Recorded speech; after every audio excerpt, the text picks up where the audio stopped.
Hey, what's going on, everybody? Sorry for being late, but welcome everybody once again to the Straub Sports Show. Obviously, big bro only right now. Little bro is having some technical difficulties, not only with his computer, but a technical glitch in life that has him caught up right now. So he will be in ASAP, but I'm here to hold it down. We already know how that goes. So thank you, everybody, for joining us here on the Straub Sports Show. If you are with us on Facebook on the 216 Sports Network, we appreciate you there. If you're on YouTube and you're one of our 5.2 thousand subscribers, we appreciate you there as well. What do you find on the 216 Sports Network? A whole lot of things that are fun to talk about today. First of all, 4th and 15 with Mel and Smooth.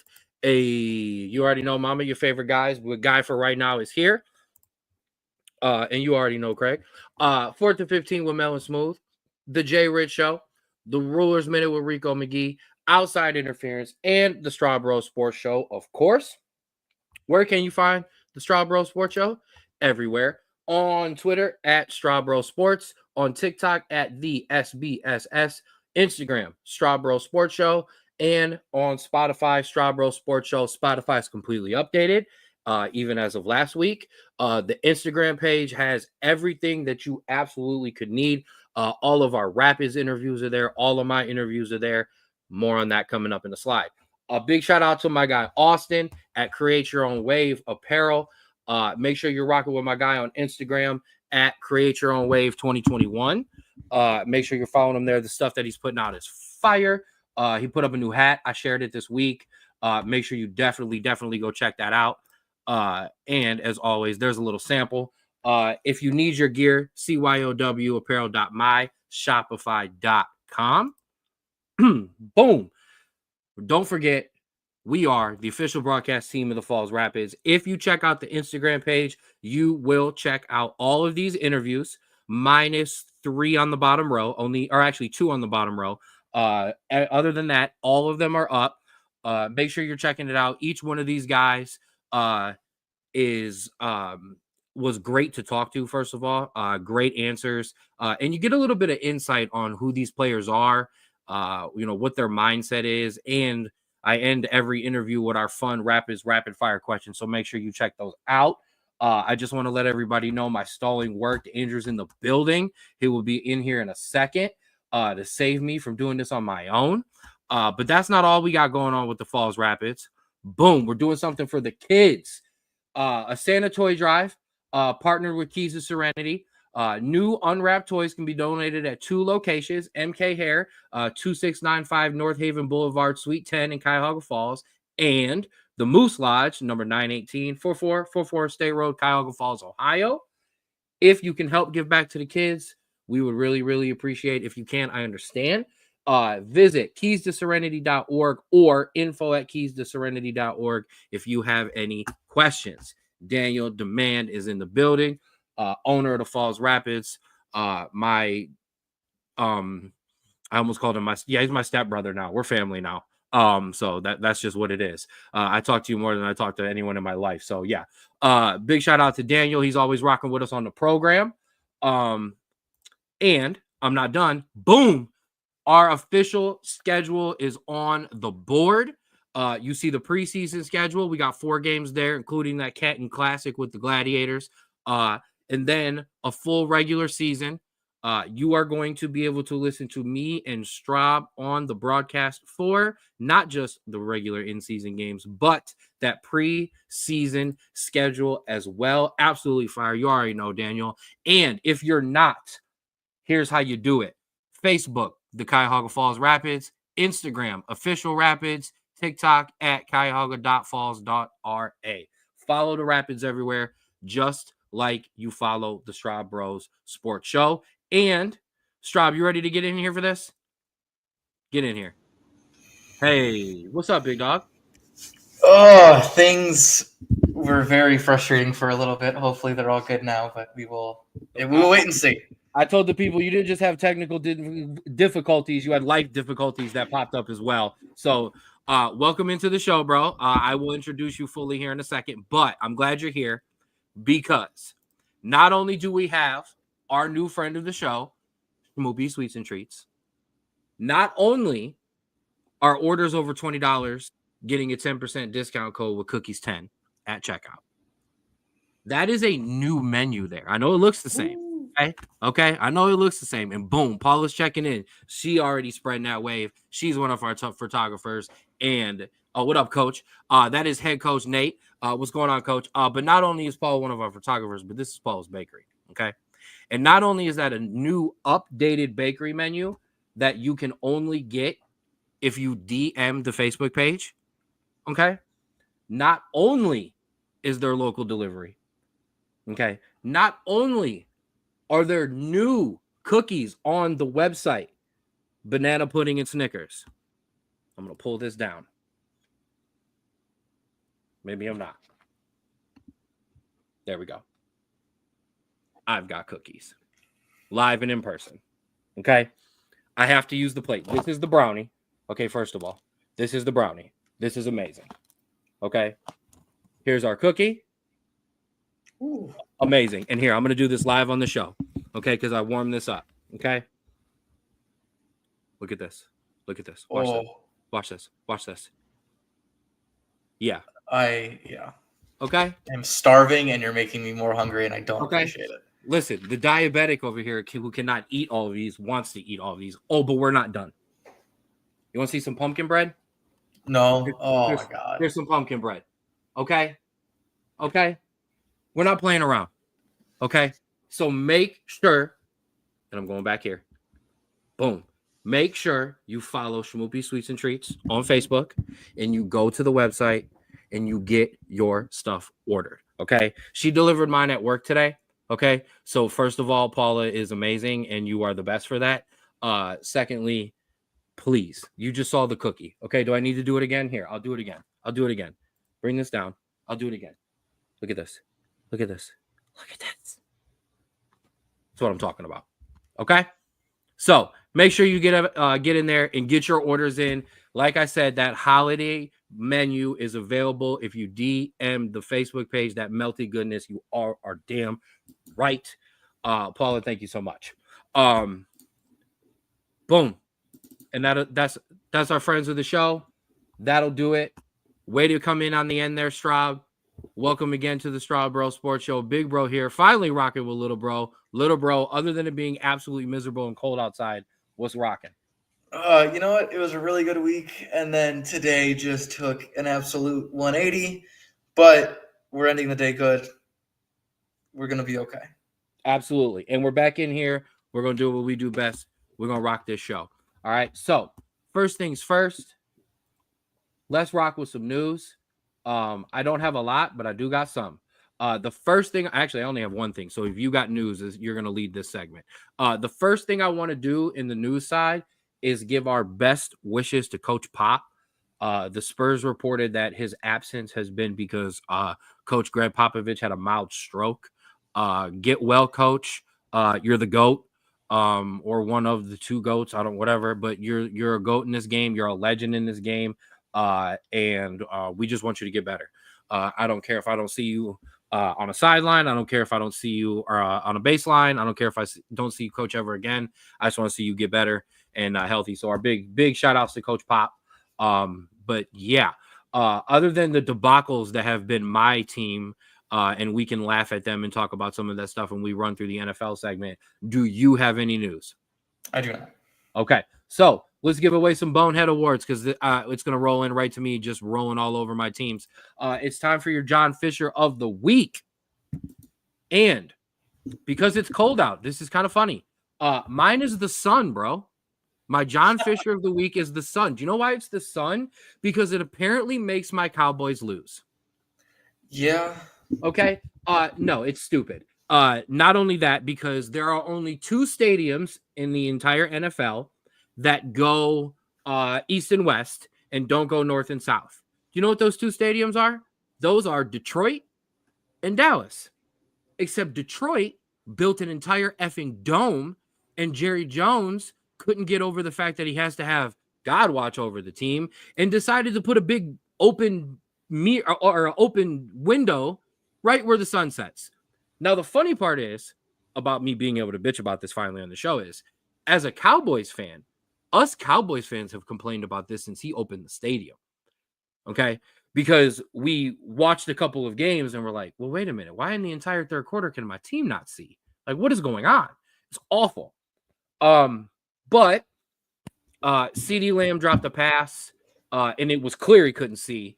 Then he complained about it. Jerry was then like, what we gonna do? Tear down the whole stadium? I don't know, Jerry. Put curtains up like they did in the Super Bowl. Because they knew it was a problem and they weren't gonna let it be a problem. So there's one, but I'm not done.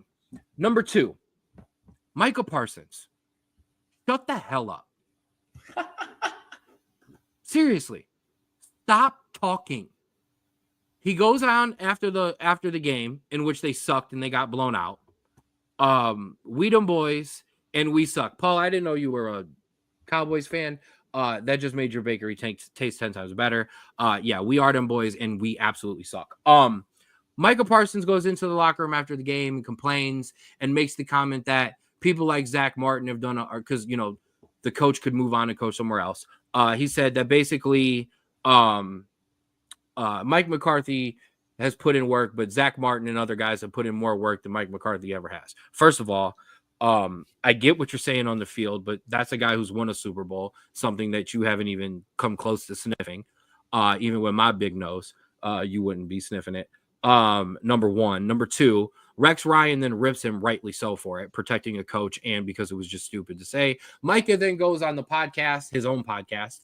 Not going to criticize him too much for having a podcast as I'm talking on my podcast, but you're also in season. We could tone it down a little bit.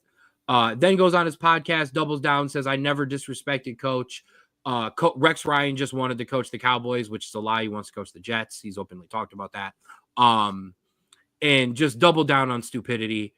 So yeah, stop talking, Micah Parsons. Oh, and I've got 3. I'm rooting the segment. I've got multiple of everything. My last John Fisher of the award is the Tua Tagovailoa, who threw an interception in a game and decided to make a head first tackle on the defender to try to stop him. Tua, what in the absolute hell?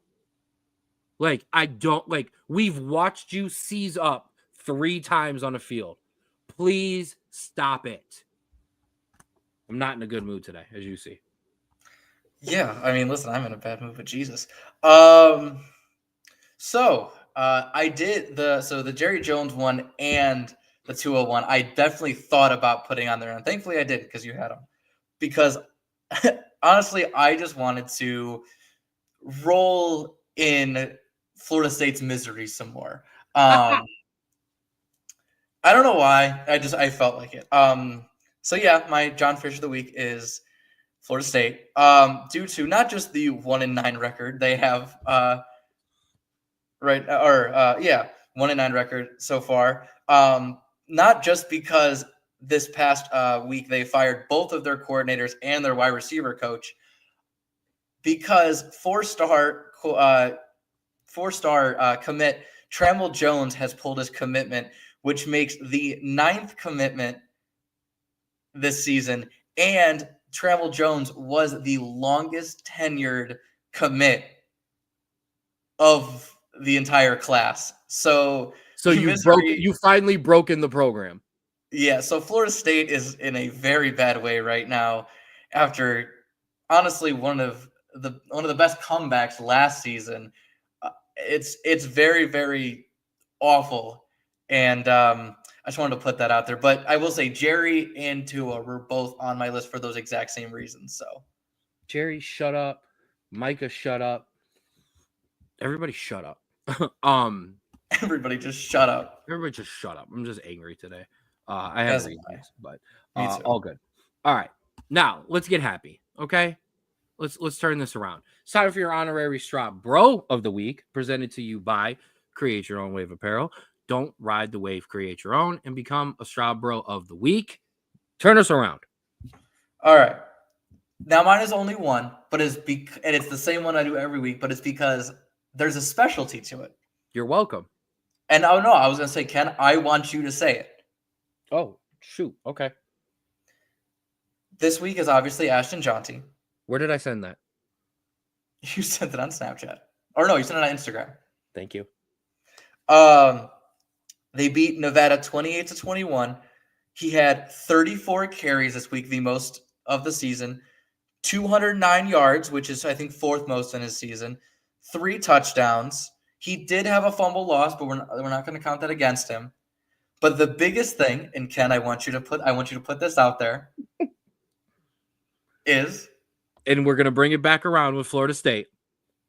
Florida State has scored 133 points this year. Ashton Genty has scored 144 points this year. He has outscored an entire FBS top five, or Power 5 conference team. Which is, I think, why I also put Florida State in there. I wanted him because it meshes so well. The fact that one player on a group of 5 team is absolutely demolishing his league and showing how bad a team in the Power 5 is currently in their state right now. That is just amazing. That was unrehearsed. That is just brotherly instinct. Well done there. That is a beautiful Paxton to Brendan Aronson combination there. Nobody knows what we're talking about, but it's okay. Spoiler. Yeah, that's coming up. Okay, my turn. Let's get excited here. First of all, keeping it with the footy real quick. Manchester United have officially appointed Ruben Amorim. I'm so excited. He's excited. Unfortunately, Ruud van Nistelrooy was let go. Thank you very much, Ruud. You were amazing. Most goals by three or more in a couple of years, more than Ten Hag. Most wins in I think it is a couple in a row or something like that. It's ridiculous. We thank you, Ruud. The new era is in, baby, and I am ready. My second one is Atlanta and not the Falcons. Shout out to Atlanta United for knocking off the Messi train, sending him, Luis Suarez's cheating ass, Jordi Alba's complaining ass all home. And lastly, I'm going to bring it home. Your player of the week, Notre Dame women's basketball guard, Olivia Miles. Yeah, get used to that. Get used to that one too. Her and Hannah Hidalgo are absolutely killing it. They're fun as hell to watch together. And they were destroying someone last night. I can't remember who it was. I just know it was on the iPad and I was watching my girls blow them out. Whew. All right. Whew. It's already up because this is fun. Let's do it. It is time to guard the land, and it is time to talk about our Cleveland Cavaliers. So here's this funny thing, bro. The last time we had a conversation, a whole week ago, the Cavs were undefeated. Yes, they were. And we were like, man, this is outstanding. They're playing great ball. Who knows how long this will last, but this is great either way. And here we are a week later, and they still haven't lost a game. They are still running. They are still balling. They are currently, it's 13-0 now. Wow. Yeah. I know I'm supposed to have more to say, but wow. No, you're good. I went out with a coworker on Friday to watch the game at a bar, and that was the Warriors game. And I was nervous, but I was like, we're good enough. We can do this. And then it was over at the end of the first quarter. And I went, a fun game. I was like, sweet. I can drink and not worry, and we're good to go. And then Saturday hits, and I'm like, okay, I'm going to the game.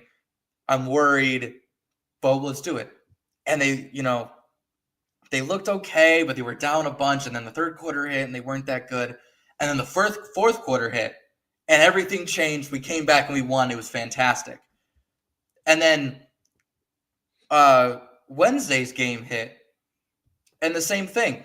They go down. They kind of, in the second quarter, they kind of look rough going into the half. Third quarter hits. They step it up. They turn it back. My point is that not only are we finding different players every night to step up, we are doing it in different situations. It's not like we're waiting until the fourth quarter every time, or it's not like we're coming out strong and then trying to hold on. We are starting off strong. We're in the middle, kind of coming back. We're at the end. This team is finding different ways to win, not due to just the players, but scenarios every single night. And even if this doesn't last more than what it is now, let's say we lose tomorrow, the ability for this team to come and find different ways to win gives me so much confidence. It's not like these past couple years that we come out gangbusters and then that we have to hold on to that lead, or it's the fourth quarter and we have to give it to Donovan if we're down.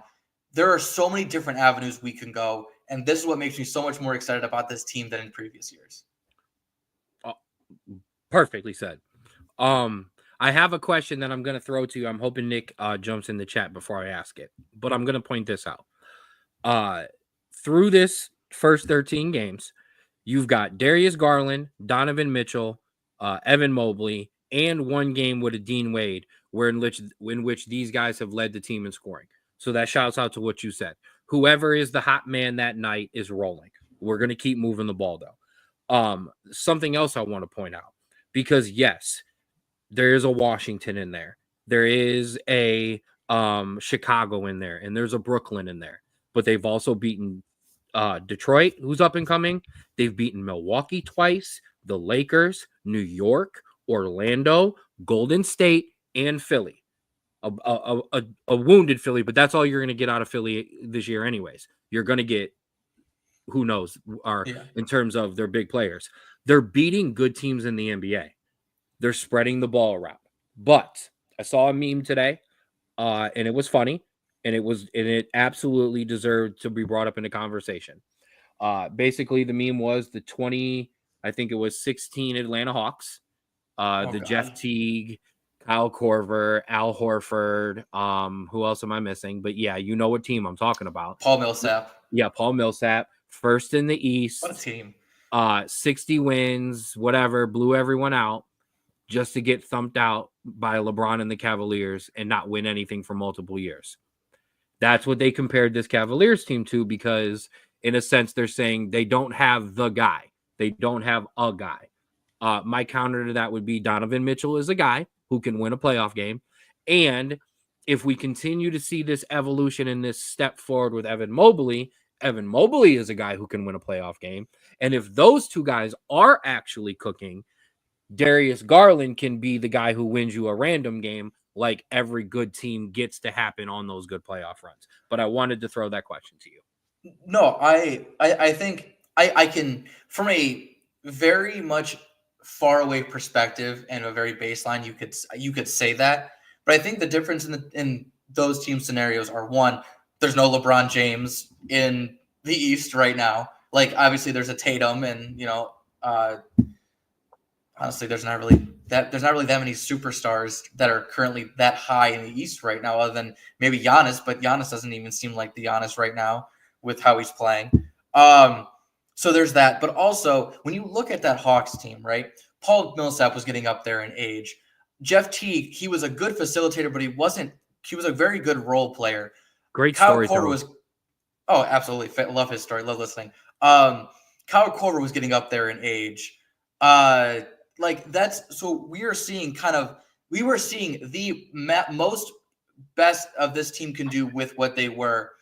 But then you had to face a Cavs team, a LeBron-led Cavs team that was absolutely ridiculous. When it comes to this scenario, you have a young and hungry Cavs team coming up versus an East that at best has a Boston or Milwaukee team that has very big holes and is very beatable. That Cavs team in the playoffs was not beatable because they were saving their energy. Boston looked shaky a couple times in that playoff run last season. So I can't compare these two too in depth because I think it's too different of a scenario. I agree. Not many people were beating LeBron then. There is no LeBron in the Eastern Conference. Sorry, Jason Tatum. Sorry, Giannis Antetokounmpo. We clearly see we play well against the Bucks. We always have. Jared Allen and Evan Mobley bother Giannis. So just all of the above there. So no, but I agree with you. It was just a question that I want to throw out, and I got one more. Rico brought it up on the Rulers Minute. Is Dean Wade one of the most this was his point.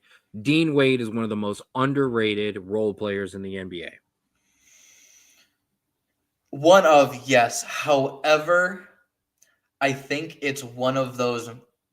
It is one of those moments where was Delhi a very underrated role player? Absolutely. But For a is he gonna? series.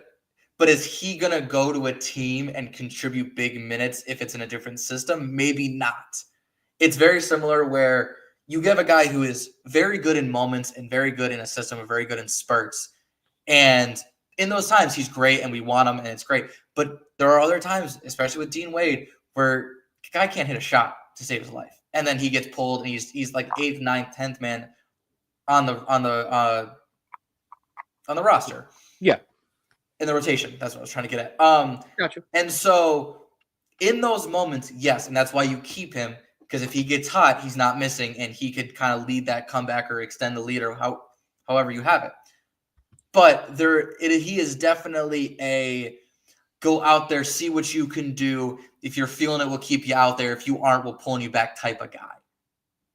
He's not as consistent as other underrated role players or other just in general role players are. And so that's why I kind of equate him to Delhi in that sense, because Delhi could be hot. Delhi could hit a couple threes and play great defense. Those are times where Delhi couldn't hit a shot. This team needs a couple more TNT games. Yeah, I mean, I can see that. And then Dean Wade, then he'll start to get maybe properly rated. But yeah, so Cavaliers not losing at all. I had the schedule up. Friday night is the next game. Beautiful. Yep. So we will see how that Bulls goes again. Hey, I'm not going to start doing wins and losses. I actually would. Oh, I'm going to do this. I would like this team to lose soon. Yeah. Experience some losing. Taste some, just so you have losing to. In the cup. What? Yeah, losing in the tournament. Like, do those. I'm so not used to that. You threw me off completely. I'm like, losing the cup. What I don't like it either. Oh, yeah. It's just weird. It's just weird. The Emirates NBA Cup. And then you go Emirates, and I'm like, what? The Emirates FA Cup? What? Yeah, I know. It's so bad. That's the end of the show. But yeah. All right. So that'll do it for your Cavaliers. That'll do it for Guard the Land. Keep rolling, Cavaliers, and we will check in next week. Here, I'll put you on the spot. In a week, over under 2 losses for the Cavaliers. Under. I think they'll lose 1, but I don't think they'll lose 2. Ooh, I like it. All right. Let's talk some football. Like either of us really want. I had a bye week. It's fine. Yeah, talk about winning without playing, man. You absolutely racked that up. It is time for our NFL run through, our favorite time of the week where our scores don't match up. I finally figured out one of the reasons that happens is because I'm logged into my ESPN, so Notre Dame and Dallas pop to the top, but it still doesn't make sense for the rest of these because they're never in order. However, let's start with Thursday night with a great game. Fantastic game. Ravens over the Bengals, 35-34. Drew, I got a question for you. Should they have gone for 2? So I am very critical of Bengals head coach. He makes dumb mistakes. He just doesn't get his players ready for the season. That's why they always start off so slow. But that Lamar Jackson is almost, especially in that game, almost unstoppable driving down that field. Mm-hmm. I don't hate the call. I think we talked about this a week or 2 ago where it's one of those calls. He does it. He's a genius. It doesn't go right. He's an idiot. You can't blame the guy for wanting to just kind of go with the momentum. I understand it. So I won't give Zach Taylor that much of shtick, but that definitely does, in a sense, it does tell your defense, we don't believe you're going to stop Lamar Jackson, which isn't a bad thing because not many teams can, but that is the message you do send. Daniel, save those comments for the next segment when we do this week's games. But I'm going to get this one out of the way now. It's not even on your screen. Doesn't matter. Don't flip. Eagles 34, Cowboys 6. As I predicted, we suck. Yeah, we are not dumb. Actually, this is perfect. We dumb boys, and we suck. Okay, and we suck. You know what? You didn't start off horrible. No. You just couldn't continue, and that makes sense because you don't have a quarterback. Hey, how about that? We saw a little bit of Trey Lance. There we go. I was having comment issues. We saw a little bit of Trey Lance. That wasn't any good. Cooper Rush wasn't any good. Tanking for Shador, baby. Let's do this. Bring it. I'm already in. Bring in Coach Prime. I'm done. I'm all aboard this train. Let's keep it rolling. To continue to show that we hate Europe, after our NFL England games, we sent the Patriots and the Bears to Munich. 19-3 Patriots over the Bears. That was just awful. The most boring game I've ever seen in my life. Yeah, Bills over the Colts 30-20. Chiefs over the Broncos 16-14. My Broncos were hanging in there. A blocked field goal as time expired holds on for the Chiefs and keeps them undefeated. They can't keep getting away with this. Oh, but they're getting away with it, and there wasn't no refs this time. Saints over the Falcons 20-17. Rico, well in my misery. 49ers over the Buccaneers 23-20. Steelers over the Commanders 28-27. Jaden Daniels continues to impress. Rookie of the year is locked for him, number one. Number two, the other rookie on the defensive side for the Commanders who decided to jump off sides on a 4th and 1 where the Steelers had zero intentions of doing anything, running a play, calling a play, anything there. Blew that one. But the Steelers remain hot. Vikings over the Jaguars 12-7. Chargers over the Titans 27-17. Cardinals over the dismal Jets 31-6. If it wasn't for as bad of a season as the Cowboys were having, would we be talking about more about how awful this Jet season is? I think honestly, the top 3 awful seasons right now are Cowboys, Browns, and Jets, and you can flip whatever way you want. But yeah, if you're a Jets fan, you believe that this is the worst because you went all out with these signings. What's and left? You still suck. We got to run it back next year because we brought in too many new guys. Like, oh, okay. Have fun on your ayahuasca trip and hope Aaron Rodgers comes back. Yeah.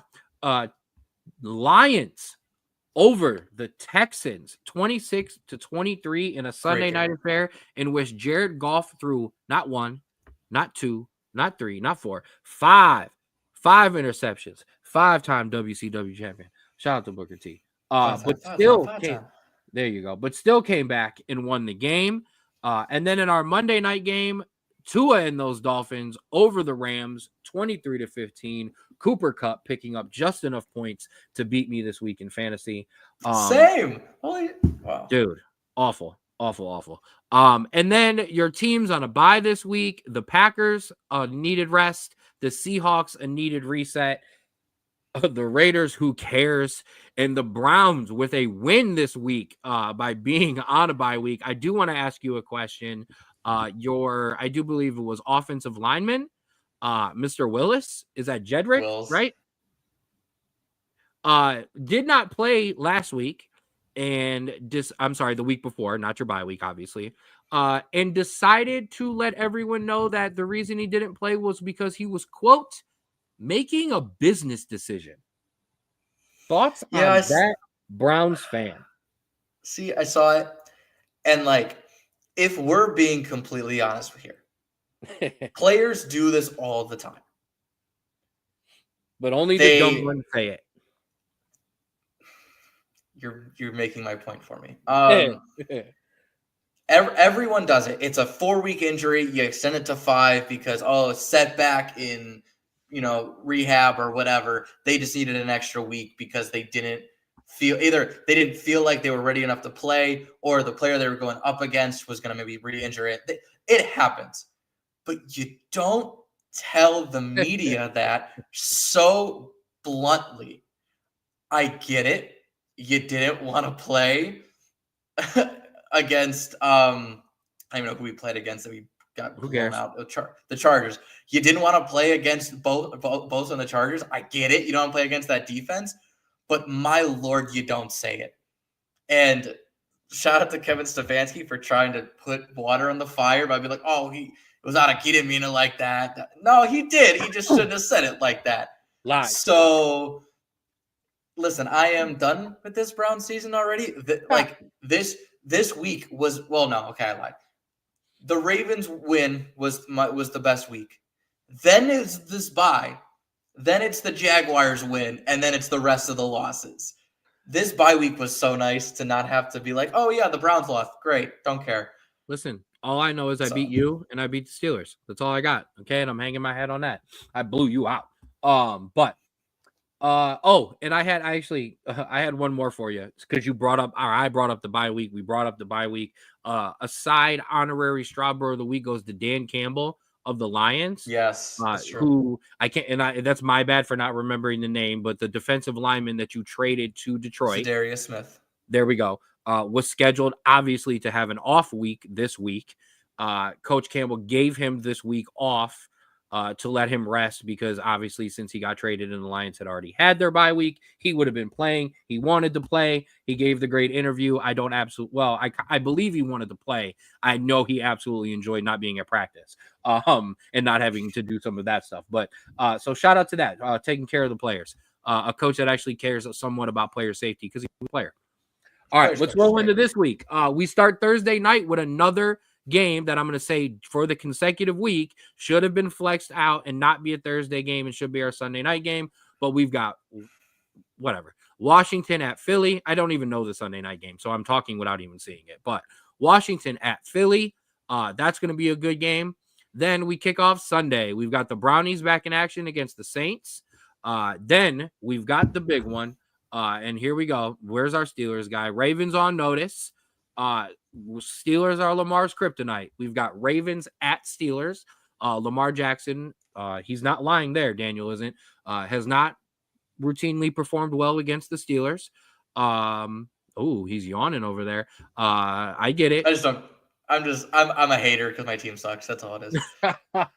But that's going to be a good one there. I will say this. I was on the record last year. I was on the record during the offseason. I was on the record at the beginning of the season saying Russell Wilson did not have a bad year in Denver last year. The offense wasn't his offense. He's not the kind of quarterback that Sean Payton wants at all. Yeah. And it wasn't going to work. He is exactly the type of quarterback that Mike Tomlin likes and needs. Not necessarily likes, but in terms of personality and the way he takes care of the ball, absolutely loves. And he's the perfect quarterback for this Steelers team. And I said last year, if they got the 26 and 4 out of Russ that they got last year, I even said the Steelers would have won their first round playoff game. So as much as we want to throw water on the fire and throw all the shit talking away about the Steelers like that, this is what we said they could be, and they're being it. So we can't hate on them that much. However, they have the toughest schedule in the NFL from this point forward, and it starts with this big one with the Ravens. Go ahead. Still gonna lose in the first round. What I was gonna say was I definitely have a different view of like things. So I think that exactly, Mom. Maybe they'll end in a tie. That would be very, very nice because both teams could leave disappointed. No, but I believe that your Thursday, Sunday, and Monday night games should be your best games of the week because Thursday it's your introduction to football. Sunday it's an end cap of a great day, and then Monday is your kind of salute. First of all, I want to apologize because I do this show and sometimes forget that today is actually Thursday and that game is tonight. My counter argument to that would have been these players are beat up and tired, so the game isn't always great. But go ahead. Yeah, I think we have a notion that Thursday night games are going to be bad, and when it's a good one, it's like, well, why wasn't it Sunday or Monday or something like that? I think that Thursday night games should be the best. I get you. One of the best games to kind of kick it off, but that's just me. But yeah, no, I think these games will be really good. I like this Ravens-Steelers games. Yes, Bobby Joe Rhodes, I think they should tank the rest of the season. There is no reason to be playing anybody other than guys that you aren't sure that you want to keep next year. I've already agreed. You can have one. You can have the number 1 pick if you give me 2. Because Shador's not coming to Cleveland, so you take who you want, and I'll take Shador in prime. We've already talked about this. Yeah, but yeah, this game will be good. Looking kind of further down the line, there isn't a ton of great games. Yeah. I'll roll through. We've got Jacksonville at Detroit. We've got the Rams at the Patriots. Colts at the Jets as the Jets try to maybe salvage something. I don't know. Vikings at Titans. Raiders at Dolphins. And then we have got Sunday, or more Sunday, obviously, Green Bay at Chicago in a nice rivalry game there. We'll see if Caleb Williams can stop the ownership of Green Bay over Are you doing what I'm saying? Chicago. Yeah, I'm sorry. His comment threw me off there. We've got Atlanta at Denver, which should be a good game. I believe in Bo Nix. You can believe in Joe Hendry. I believe in Bo Nix. Seahawks at 49ers. Chiefs at Bills in probably the biggest game of the week there. And then Bengals at Chargers. And then obviously there's an awful, horrific Monday night game as Houston comes to Dallas to not only take over our stadium, but take over our team, win the state. And they can just play in our stadium for the rest of the year. I don't even care. I want to kind of talk about this.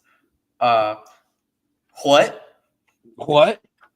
Sean, we don't have a quarterback unless you think you're going to be able to trade the number one pick for a quarterback, which isn't going to happen. You can absolutely trade down in this draft for a good quarterback. We're in 2 minutes. We're about to cover the college football segment where you have got Diego Pavia, you have got Jalen Milroe, you have got the kid from Tennessee, you have got Shador, you have got Jackson Dart, Cam Ward, Quinn Ewers. You absolutely can get some top quarterbacks with a trade down off of the number one pick. So I know it off rip. You're like, what? That's crazy. It's not so crazy. So it's not crazy, but I will also say that man has the worst sports takes I've ever seen in my life. Don't do your boy like that on the podcast. I'm just saying. So whenever he puts something out there that's a little crazy, I can never rock with him because it never turns out good. But anyways, we'll move on because I do like the back half of these games. Like I said, I don't know what the thing is with making weird Monday night and Thursday night and Sunday night games. Because I feel like it should be stuck to rivalries or top teams, but that's just me. Chiefs and I should be Chiefs and Bills should be Sunday night. I should be ending the Red Zone channel, which I call TV crack, football crack. I should be ending the Red Zone channel and I should be tuning in the Chiefs and Bills. It should, yeah. I would keep the Thursday night game.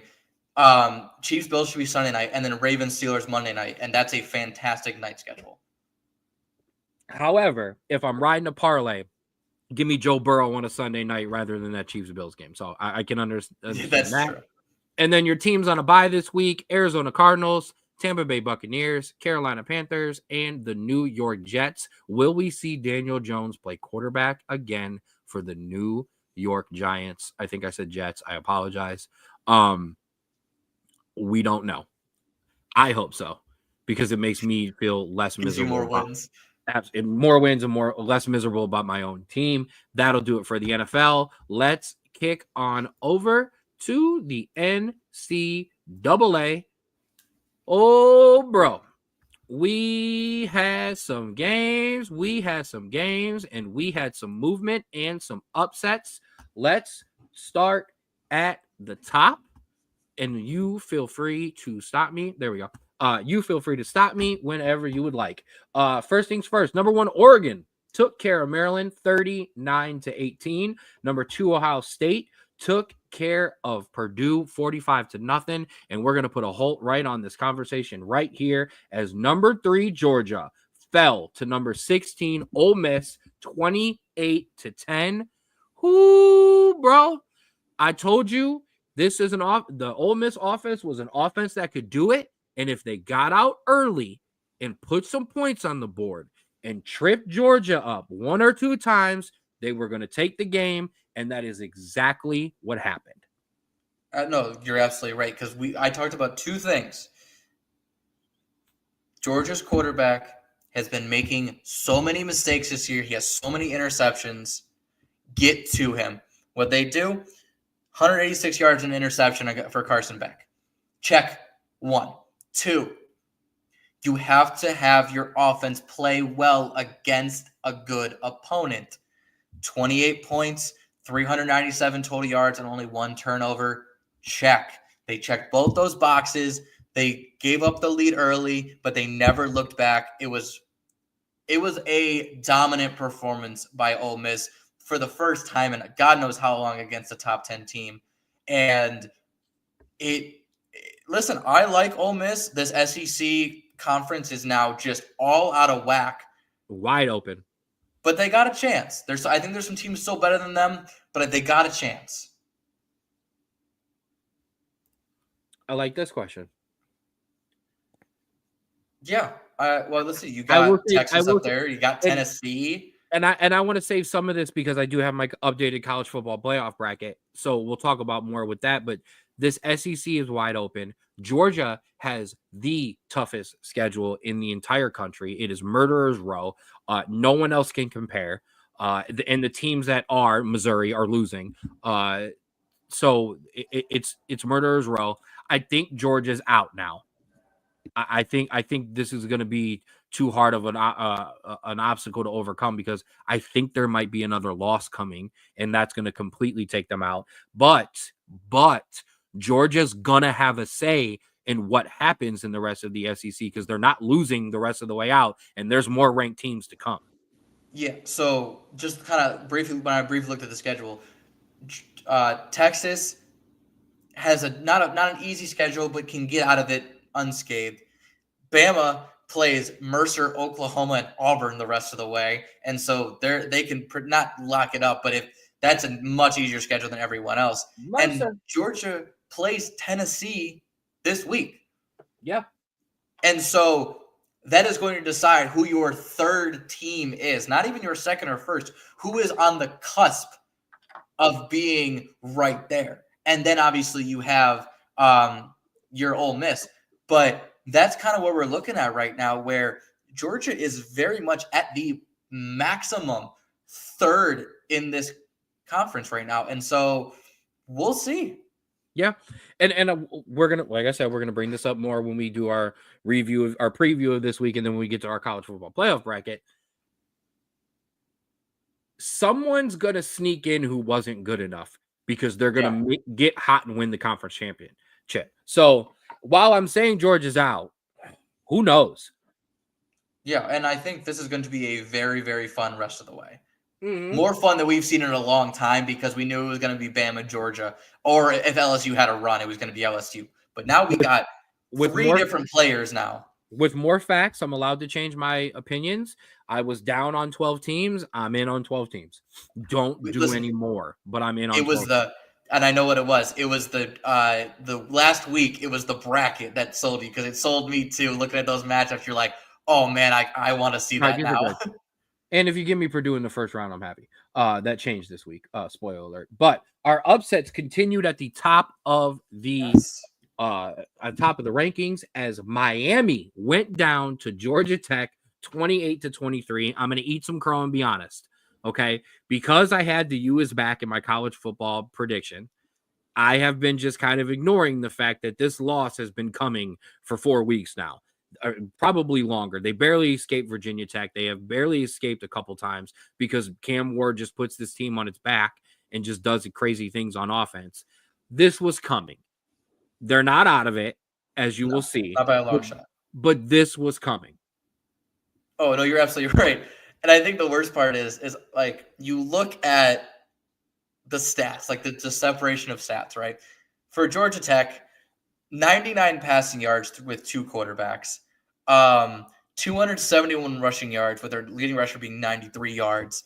Right. And then their leading pass catcher had 4 receptions with 28 yards. Like no passing whatsoever. And then you look at the Miami side with Cam Ward having 348 yards and 3 touchdowns. But then you go to their rushing attack, and they had 88 yards rushing on 24 attempts. Which is where they've been pretty good this year, which is why it finally tripped them up. But when you play a Georgia Tech team that is punchy and that could score back and kind of wear you down on the defensive side, all they need is one stop. And you know what? They got that one stop because that's all they needed. And so not going to say that they overlooked Georgia Tech because I believe they absolutely did. We have overlooked Georgia Tech because that win against Florida State that we all got so excited about and mixed in with some Georgia Tech losses has soured us on how good this Georgia Tech team was, if we can be honest. Yeah, but I mean, as a team, you are coaching to not overlook teams because this is what kind of happens. Right. But I think less of that and more of this Georgia Tech team is 6-4, man. They're not a bad team. They can hang with anybody, man. You know what I mean? So not Notre Dame, but not a good loss for Miami. I wouldn't say not a bad loss. They lost by 5 to a team that is playing pretty decent football. It's not a loss to 5-4 Northern Illinois. Okay. This is also very true. I will eat my own crow. All right, let's keep it rolling. Number 5, Texas took care of Florida 49-17. Drew's Penn State Nittany Lions took care of Washington 35-6. Anything on that one? Yeah, they're 2 thumbs up. I like it. It's not Ohio State. It's not Oregon. Don't care. There we go. Tennessee took care of Mississippi State 33-14. Indiana survived is what the word I'm going to use. A trip to the big house 20-15 over Michigan. BYU, speaking of survived, 22-21 over Utah in the Holy War.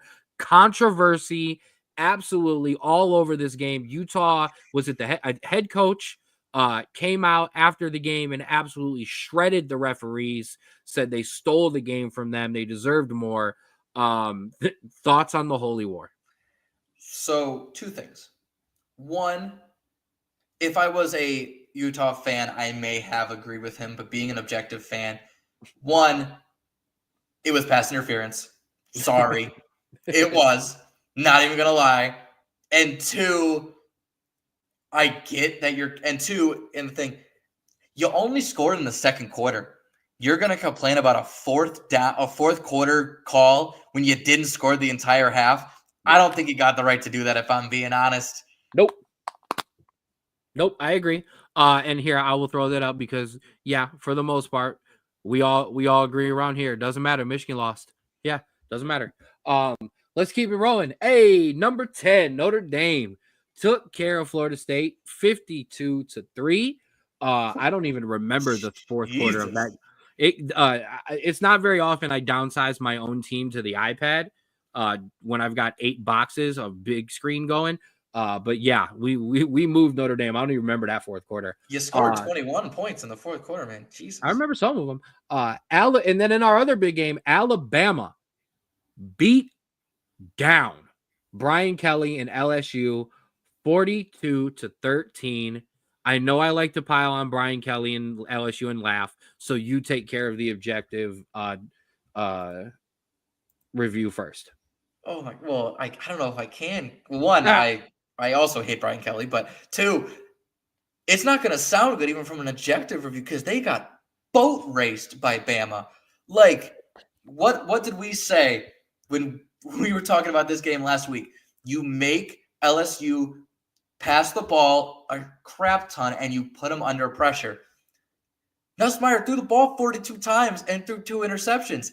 This is what we were talking about, and he lost a fumble. So when you have a game plan, and if you are Brian Kelly and you just ignore the other team's game plan, this is what happens. You can't just go in and be like, yeah, I'm going to let my quarterback, who under pressure can't throw the football, throw it 42 times against an Alabama defense. That's just not good strategy. And listen, I get it. They may not have the best running backs in the league right now, but man, you got to try something else. Yeah. So we got some vintage Jalen Monroe, first of all. Yeah, that's true. And when that happens, Alabama's going to be tough to beat no matter what. Number 2, the defense played well. You put those 2 things together, and that team is almost impossible to beat. Yeah. Third, you're going up, if you're Alabama, against a coach who routinely chokes in big games. And the funniest part for me is Brian Kelly, when he was at Notre Dame, that was the knock. Can't win the big one, can't win the big one. But the thing about the way the college football playoff is set up now and the way Notre Dame has always been set up, you really only had to win one of the big ones. You could lose the other big one or lose the only big one of the year and still have your foot in the playoff potentially, especially when it was 4. And now with 12, you're absolutely in the running. Yeah. So instead, Brian Kelly goes to the SEC where he has to play 9 big games a year. Yeah. And I'm sorry, he ain't, just like Lane Kiffin, isn't going to win all of them. So this is what you get, LSU. I hope you're happy because I am. And I'm glad in Marcus Freeman we trust. Absolutely. Shout out to him, man. All right, let's keep it rolling. Your Boise State survived a scary one. You keep giving Ashton Genty stats every week, but you kind of ignore Boise State as they beat Nevada 28-21. To be honest, he is the team. So, I mean, I get it. Like they they do have a pretty decent not passing attack. Yeah, they have an okay passing attack. He went for 119 for a thrower. So, like, I get it. Yeah, I get that. I don't talk to Boise State, but like when you have a guy that insane on a run with this team that without him probably would be a 500 team, it's something you talk about him more often than not. We're gonna pause the breaks for a second because my guy's back and he asked the question because he did miss the Cavaliers. Is Will Howard an NFL quarterback? No. Does that mean he can't ever be? No. He is not going to get drafted in the first, or I don't think 2 rounds. I don't think he starts out of camp. I think he's a guy who potentially like finds himself as a guy who steps in as a backup somewhere if he's in a good spot. Like if he went to somewhere like Denver, like I'll give you that. Bo Nix light. If he went to a place like Denver, Bo Nix gets hurt. He gets to come in, run a quick offense, quick reads, use his feet when he can. He could be a serviceable third string, second stringer. But no, not. I will give you a perfect comparison. Trace McSorley. There, yeah, a better version of Trace McSorley, I think. But put it on a dime, like I ain't even trying. Trace McSorley played some snaps for the Baltimore Ravens. Trace McSorley, I don't want to hear any slander. Okay. I wish we were still talking Cavaliers because I wanted to ask those questions to Nick. But maybe we'll circle back. Let's keep it rolling. Another upset. The always dangerous Kansas Jayhawks take down Iowa State, number 17 Iowa State, 45-36. Another team that this was coming. Iowa State's been shaky. They've been letting teams in games who weren't supposed to be there. And it's Iowa State. They always lose a game in the Big 12 that blows their season apart. Yeah, I wish Cincinnati was like, they're okay. I wish they were good this year because the Big 12 is just so wide open right now. And you could just, if you were halfway decent, you're in the race. And I don't want to talk about it. No, good for Kansas though. 2-6 before that, great win. I got you. The only thing falling faster than Iowa State was and is the number 18 Pittsburgh Panthers. Where are you, Daniel? As they lost again to Virginia 24-19. Pitt had just a couple weeks ago the line to the ACC championship game, and in 2 weeks they are watching it completely slip away. The next team up, Colorado 41-27 over Texas Tech. No glasses this week, just real insight. Colorado's for real. Coach Prime is real. Shador is real. Travis Hunter is real. I don't need to repeat all those things. Drew, is it time for you and the national media to apologize to me in Colorado? No. And you asked me this question, or not this question, but you basically were saying, why are you hating? Or you're hating on Colorado? I'm not hating on Colorado. We knew they were going to be a halfway decent team. I never said that they were going to be bad. But you know what? A 6-2 Colorado team doesn't impress me more than half of the teams on this list.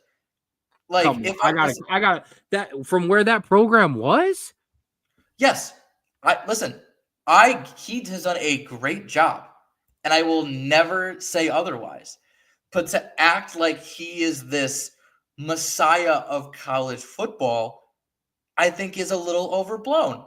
I don't believe that Colorado, in my opinion, is going to get much better than what they are doing currently. I wish I came back from the mute with the glasses on, but I wasn't going to wear them today. I don't know. I disagree. I think this is a major turnaround. I think this is a historic turnaround compared to where this program was multiple years ago. And I stand by this. Even if I get my wish and I get Shador and Coach Prime in the Cowboys next year, Colorado is 100 times better off than when he left it, and You're can not sustain wrong. it and can sustain it, unlike Jacksonville State, for reasons not all of Jacksonville State's fault. But Colorado will be able to get a young coach in there. They can have the guy from Florida State, Mike Norvell. They can get a young coach in there that will be able to build off of what Coach Prime had. I completely understand. I think my opinion though is with what he has, you may be able to get a little better if some recruits go your way. But I think this is now going to be what you're getting from Coach Prime.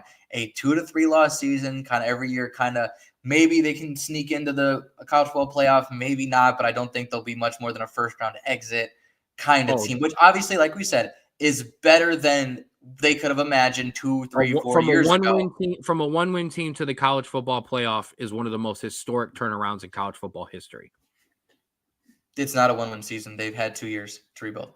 I'm just from in a 3-year run like that. That's listen, I get it.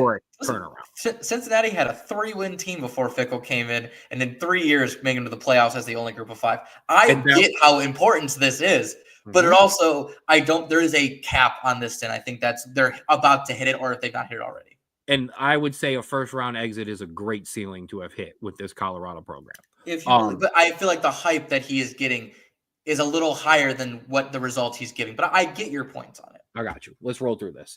Washington State over Utah State, 49-28. Clemson survived Virginia Tech, 24-14. Missouri beat Oklahoma. Everybody beats Oklahoma, 30-23. Drew, I know you had something on this.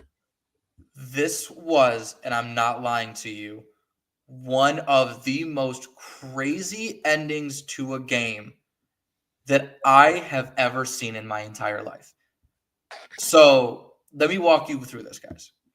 It is 16-16 with, I want to say, probably 3 minutes to go in the fourth quarter. Missouri gets the ball, proceeds to fumble it, and give up a touchdown to Oklahoma, a fumble 6. Missouri then, with 2 minutes to go, drives down in a minute and ties it. Oklahoma then has the ball and does the exact same thing. Fumbles the ball. Missouri picks it up, runs it back, and scores. Oklahoma does not have enough time left. Can't get out of bounds. Clock runs out. Missouri wins. This game was nuts. And that, ladies and gentlemen, is this year's Oklahoma football. Just take that last 2 minutes. In a nutshell. Absolutely. Put it in there. Seal it up. That's how you go. And finally, to wrap up our top 25, Army took care of North Texas 14-3, but did not cover. Army. But that will do it for last week's scores. Let's get to this week's rankings. And I only have one stolen graphic this week. It's a pretty good one. Shout out to wherever I stole this from. But college football, it has the ad on the screen. Yeah, sure. But can't even block out. I mean, you're giving them credit, so fair enough. No need to block. It's yours. I stole it.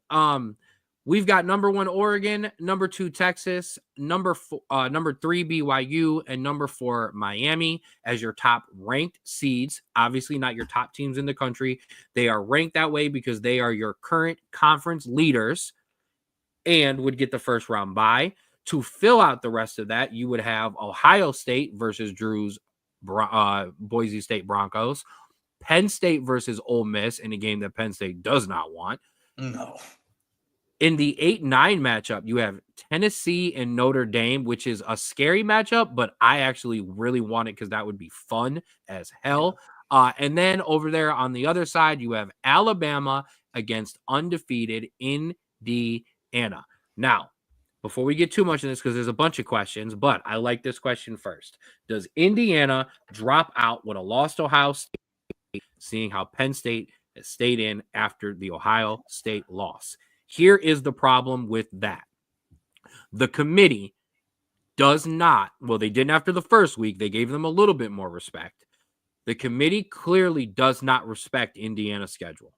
Yeah, they are there because they are there for one reason and one reason only, because there is something that the committee, a bunch of lifelong college football fans, the same way that I am, there is something that every one of them believes in, that I believe in. I believed in it with Michigan. It was why I had them number one in one of those rankings last year. And that is, if you play in a Power 5 conference and you go undefeated, you get a baseline of respect that will automatically have you higher in the rankings. And now, because we have 12 teams, it will have you in the college football playoff. I do agree with you. And unfortunately, it's very but I similar also didn't to... answer the question. Sorry. I mean, yes, I'm assuming is your answer. But the issue is, it's a Wisconsin of a couple years ago where they went undefeated. They looked they looked good against bad teams. They played Ohio State. They got whopped. They kept it kind of close, but they got whopped, and then they dropped like 8-10 spots because, I mean, he said, okay, you lost. Now we look at your schedule. Now it's the same thing with Indiana. The only time I could see them with a loss staying in is if this is a massively close game and they lose by like a heartbreaker, like a field goal, or they miss one, something like that. If they lose a 35-36 game, because Ohio State drives down and kicks a field goal, they got a chance.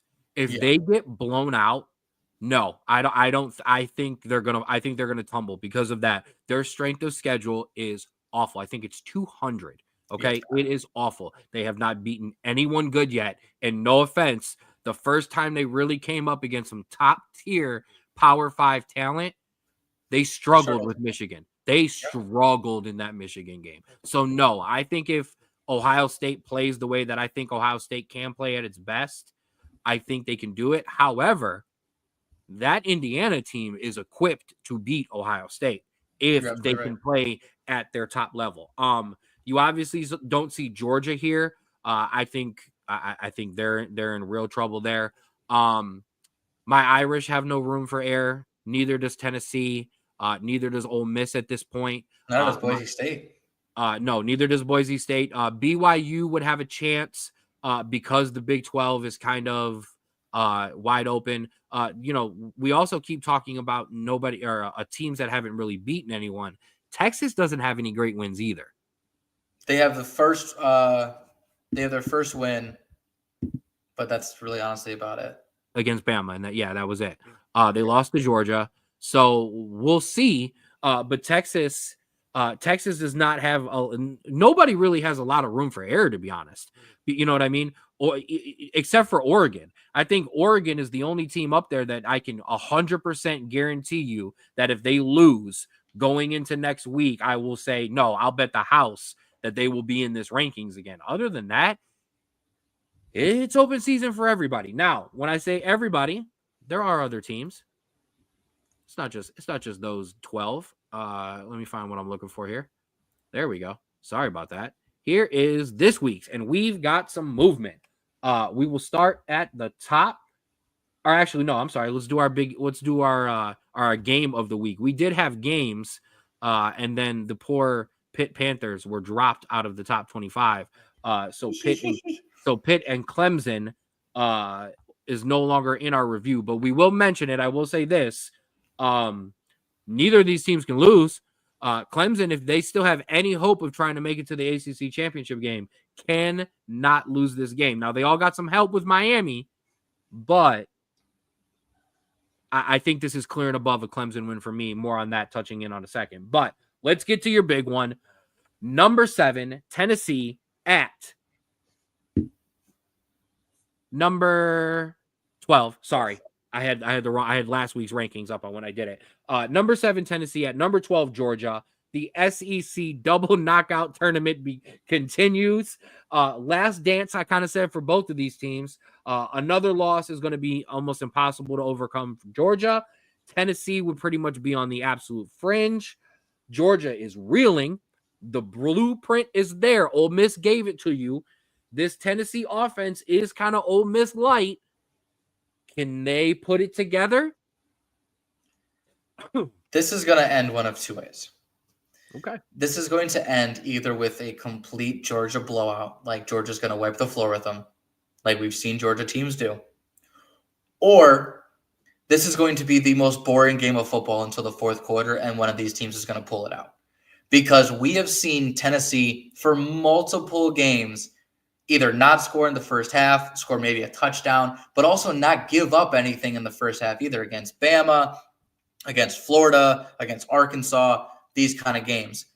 So if they can do that against Georgia, they got a chance. I think Tennessee is going to start slow regardless, but if they can slow down Georgia, kind of like Ole Miss did, they have a chance. But if Georgia gets rolling, I don't think Tennessee has any room to come back on this one. So it's going to be, honestly, we are so enamored by their offense at times. It is up to their defense to prove that they can hang with that caliber of defense on the other side. I agree with that completely. I will say this, because I compared it to Ole Miss because it's a good comparison. Ole Miss offense, high octane up here. Tennessee's is like right here. Ole Miss can get rolling in the first quarter and roll through games. Tennessee never really gets rolling in the first quarter. They have to beat Georgia because one of the scariest thing you can do is back a dog into a corner. And these Bulldogs are backed into a corner now, knowing that they pretty much have to win out to have any chance of even sniffing the top 12. And that's a scary team now. That's a dangerous team now with nothing to play for, nothing to lose. They got nothing to lose, guys. And that's scary. So we'll see. If this was Tennessee at home, I would feel a little bit better about it, but they're also on the road in Athens. That's gonna be a scary place to play. All right, so let's roll through the rest of your top 25, starting at the top. Oregon does not take on. Oh, wait a minute. So I got a big ups. Oh, so I'm gonna have to pull this up real quick. I didn't update the graphic. I can roll if you want. I got it right now. Oh, you got it up? All right, roll for me, baby. Because when I pull it up, I'll take over. Yep. Oregon travels to 5-4 Wisconsin. Ohio State travels to Northwestern. Texas travels to a very gritty Arkansas team. Mm-hmm. Penn State travels to a very lifeless Purdue team. That one's probably not going to be too great, but I still will not give Penn State any credit. I do believe that Indiana is on a bye this week. And then BYU host Kansas after Kansas had a big upset. So we'll see there after a couple close calls for BYU. Got you all day. We don't have as many rain games as you were saying. We have SMU with Boston College at SMU. Always a dangerous game. Yeah, always a dangerous game there. Mercer in Alabama. Nothing to see there. Let's keep it moving. Utah at Colorado. That is a sneaky good game. Utah's going to be very pissed off, but I absolutely think that Colorado takes care of there. Yeah, these are absolutely out of order. Notre Dame and Virginia. We've got Louisville at Stanford. LSU and Florida, a rivalry game there. Not a big one, but still. And then one that we did miss. We do need to talk about it because it is a ranked game. We've got Missouri and South Carolina. My Gamecocks finally ranked, as you see there, at number 21. Finally getting the respect they deserve. I don't think this is going to be a close game. I think South Carolina is going to take care of that. You heard me. More coming up on Big Bros, Big Bets there. Kansas State at Arizona State. Washington State at New Mexico. And giving some love down there. Tulane, one of your other new members of the top 25, they take on Navy. Oh, bold prediction there from the Florida homer. He says Florida takes LSU if Lagway plays. You've been saying that for 3 years now, or not 3. Well, you know what I mean. But yes, a completely out of order top 25. I 100% apologize for that. That is a complete L over on my part, but that's all right. Let's get to what you wanted to see anyways. It's time for Big Bros, Big Bets. And bro, we continue to be on fire. Yeah, Okay. 11-3, 5 upsets this past week. Let's start with your spread party. Thank you, Texas, Clemson, Army, South Carolina, you know it, Penn State, Navy. Man, obviously Miami, they lost. But Oregon, almost, baby, but not close enough. On our NFL run, yeah, baby, Bills, Vikings, Chiefs, Chargers, Eagles, thank you. Falcons, come on, man. Had that game against the Saints. And then in upset central, baby, we had West Virginia over your Cincinnati Bearcats. I'm sorry, bro. We had that Georgia Tech upset over Miami. We had Ole Miss over Georgia. San Jose State pulled one out for me, and so did Duke. Let's make some money this week. If you want to know, yes, I put a couple dollars on my own parlays this week, so you know they're getting torched up to hell. Give me, and I'm going to take bro's advice and not read these all out completely, but give me Texas minus 13.5. Give me Clemson minus 10.5. I like Colorado minus 11.5. Welcome back, Rainbow Warriors. Give me Hawaii minus 2.5. Oregon State to bounce back minus 3.5. That's who San Jose State beat last week. Give me LSU minus 4.5. I believe in the Tigers on a bounce back. Yes, I like this. Give me BC to cover the 18.5 over SMU. I like Oregon minus 14.5. And yes, I know minus there, but you see it. I like my South Carolina Gamecocks minus 12.5 over Missouri. Upset Central, some stuff to watch for. Pitt plus 300. That's that Clemson game. Utah plus 330. That's that Colorado game. Navy plus 220. Give them some love over Tulane if you like. Staying with our academies, Air Force plus 130. Boston College plus 740. If you like either one of my touches on Boston College, no diddy. Tennessee plus 330. Missouri plus 390. If you think all this stuff I talk about the Gamecocks is hot air. San Jose State, welcome back. You're back in. Let's stay hot. Plus 360 this week. Drew, your Bearcats plus 255. You want to chime in? So we need one win to be bowl eligible. We've needed it for 3 weeks now. And this Iowa State team is struggling, as they typically do. But we're on the road, and this team just looks like we are finding ways to lose. If I'm being like, they're not bad losses. Like the Colorado game. Don't get too depressing on me. No, the Colorado game, we just got beat defensively. It happens. We lost last week's game because our quarterback threw a falling toss out of bounds pick six, and then another pick six near the end of the game. So not awful, but I don't think this team has enough firepower to beat Iowa State. I hope so. I will be watching. I will be disappointed. It's a late game. It's 8 o'clock on Fox. I wish we could ever have a nip at night again because we've yet to have a night game this season at home, but it's fine. I'm not bitter or anything. But yeah, I don't know if I have much faith here. All right. And staying on there because they were hot last week, Kansas plus 126 as well. And then your NFL run-in. You're right. Ride the wave. You're right. Hell yeah. Ride the wave. And also your NFL run-in, give me the Lions, the Packers, the Vikings, the Dolphins, the 49ers, the Bengals. And yes, once again, for the second week in a row, I'm picking against my Cowboys. Sprinkle the Texans in on all of your parlays this week. So what did you say at the beginning of this segment?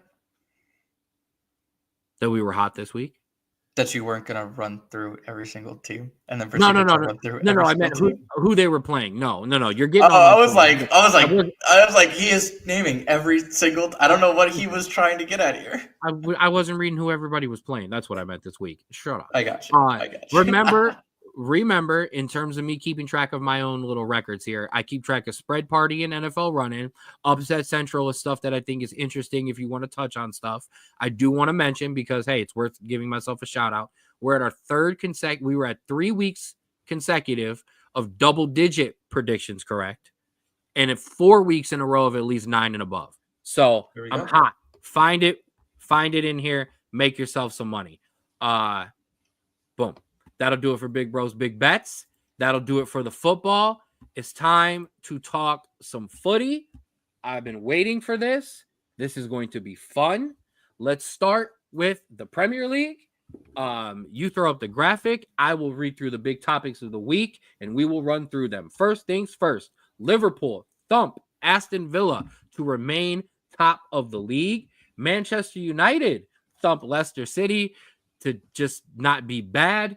Chelsea, Chelsea draw with Arsenal in the big matchup. This one of the big matchups this week, but upsets must end the big topics as Ipswich Town shocked Tottenham 2-1, and Brighton Hove Albion clip Manchester City 2-1. We will finish with the upsets.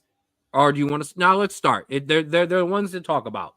First things first. We'll start towards the bottom. Ipswich Town beats Tottenham, beats Spurs, knocks them out of the top 6. Hilarious. However, is it crisis time for Spurs? And is this the momentum Ipswich Town might need to actually get themselves out of the relegation zone? And then we're going to pounce on Sean. First, that is such a Tottenham loss. It is. Oh my to lose that badly, because they were down 2-0, and then they brought one back, but they just couldn't finish it. To lose that badly to a team that just can't get anything going is such a Tottenham way to lose. But anyways, yeah, this is a team that I feel like is finally running out of the Postecoglou gas.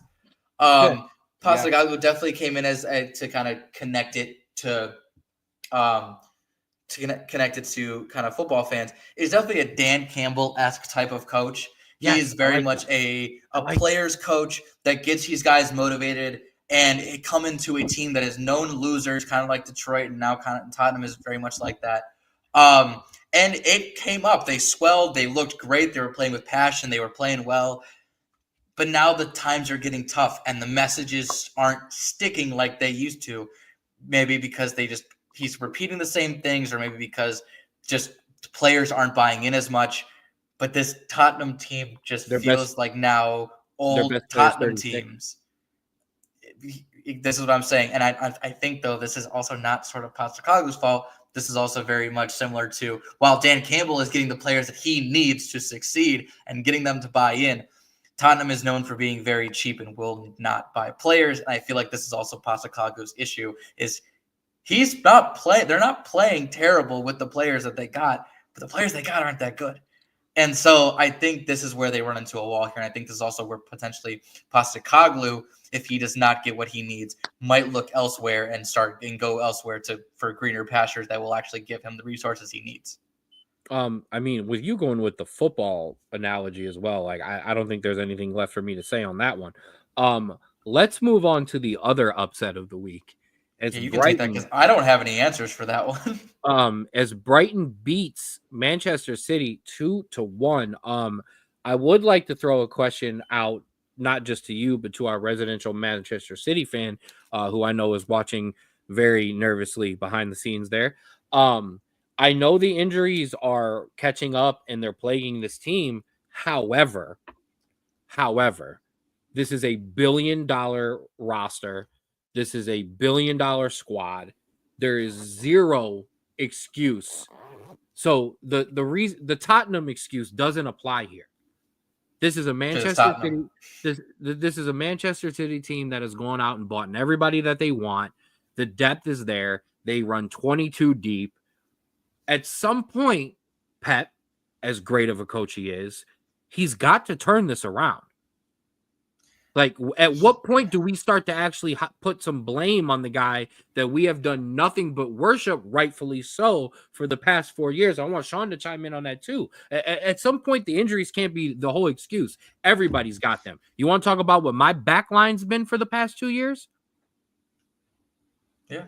So I think this is honestly a scenario where we in previous years have commended Pep on getting the most out of players in positions they normally are positions and ideas of play that they don't normally do because of some weakness. He's able to hide weaknesses the best that we've ever seen. But now that is also very true. Kyle Walker is old and needs to be on the bench. He got old in like 3 months. He did. It was crazy. But I think this is also a point where we are not seeing that Pep adaptability that we've seen in previous seasons. You have a hole. It's right in your midfield with Rodri being hurt, and this is what you're saying. 9 of 22 hurt. I get it. You're having injury problems, but you also have the coach that is best equipped to handle something like that, and it's not the same as it is. And I get it's injuries, and I do believe they're losing because of injuries. But I think if you have a Pep of a couple years ago that is more interested in playing in the Premier League and doesn't have his foot already out the door to retirement, he finds a way to make this work, and I don't think that it's happening right now. I agree with that 100%. I also want to let's also give this some credence. They are in second place, 2 points off top. So this is not an updated list. Oh, I apologize. Go update the list for me. They are 5 points. They're in second place, 5 points off the top. Don't look at the next games, by the way. I did not update those because we are on international break. Okay, well, great. Neither of us updated games this week. But yours didn't okay. matter. I don't have games this week. All right? I know. Just yours didn't matter. But I will say this: like the reason we're putting this in panic mode. However, no one is running away with this title, and more realistically, what is happening is Manchester City finally look like the rest of us do. Yeah. And they finally have dealt with injury woes, which they haven't had to deal with in this 4-year run and at this level. The run of this many games, it's taking its toll and it's taxing them. And unlike when it's a Barcelona team where they can play in La Liga where they can take weeks off, you cannot take weeks off in the Premier League because you lose to Brighton and you lose to Bournemouth. So panic is not necessarily needed to be hit. The panic button does not need, it's still in the desk. Okay. But however, this is very true. Well, hold on. However, we did ask where the panic button is. We now have we didn't know ever for the past 4 years where Manchester City's panic button was. We have now actually had to go in and go, hey, which drawer is it in? It's in this one. Okay. So it's not panic button yet.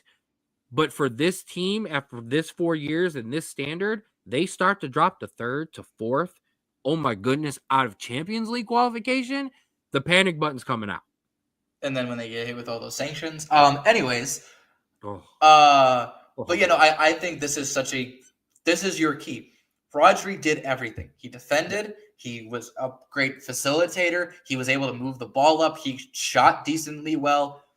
Kovacic can progress the ball forward, and then every once in a while give you a good shot and maybe a good pass.